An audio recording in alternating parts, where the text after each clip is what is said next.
ఓం నమో వెంకటేశాయ.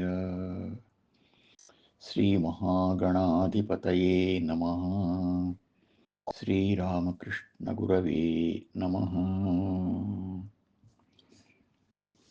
ఎవ్వేళ చూచినను చిరునవ్వుల చిందించునట్టి నాణెపురేడా, ఎవ్వారినైన నీ తల పువ్వులుగా చూడనిమ్ము మోహన రూపా.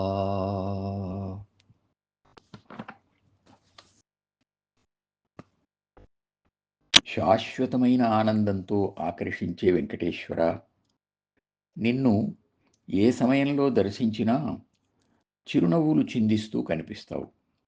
ఇది ఏమి నైపుణ్యం స్వామి! నీవిటువంటి నేర్పరితనాలు అన్నిటికీ రాజువు గదా. మరి నాకు కూడా ఒక నేర్పరితనాన్ని ప్రసాదించు. నేను ఎవ్వరిని చూచినా నీ శిరస్సు మీద అలంకరింపబడిన పుష్పాలుగా చూచే శక్తిని అనుగ్రహించు.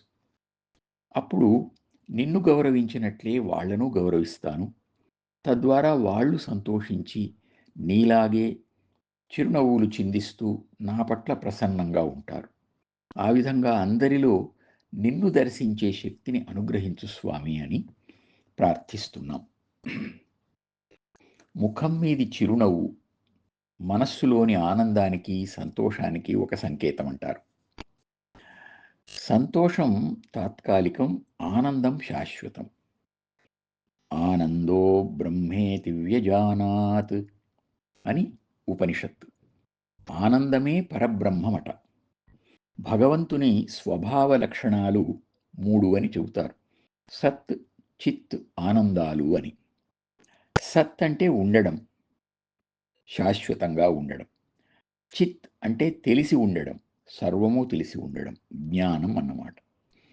3వ లక్షణం ఆనందం.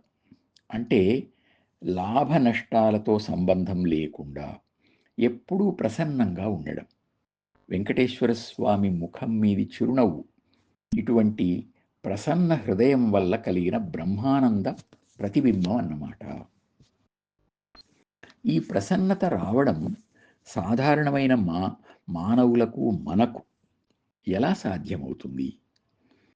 దీన్ని స్వామి అనుగ్రహించవలసిందే. మనం ఉదయం నుండి సాయంత్రం వరకు ఎందరినో విభిన్న మనస్తత్వాలు గల వారిని కలుస్తూ ఉంటాం. వారి ప్రవర్తనను బట్టి మన మనోభావాలు మారుతూ ఉంటాయి. సత్వరజస్తమో గుణాత్మకమైన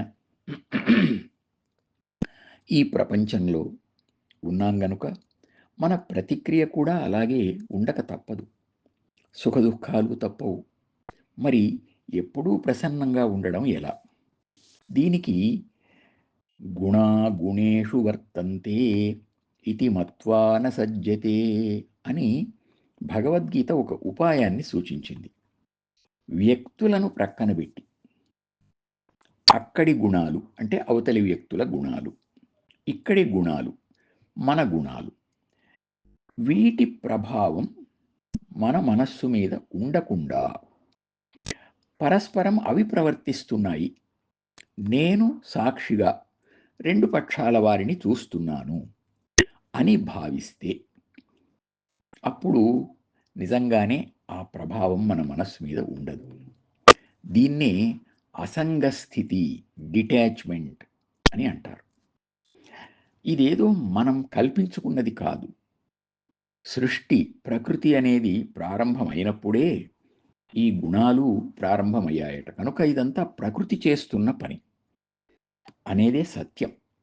ఈ సత్యాన్ని ఇంతవరకు మరిచిపోయాం గనక ఇప్పటి నుండి జ్ఞాపకం చేసుకుంటున్నాము అంతే. ఈ జ్ఞాపకాన్ని సాధన చేసి నిలుపుకోవాలి.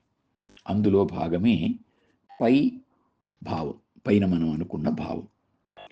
ఎవరిని చూచినా వారు అపరిచితులైన మంచివాళ్ళు అనో చెడ్డవాళ్ళు అనో ఒక అభిప్రాయం కలుగుతూ ఉంటుంది సహజంగా.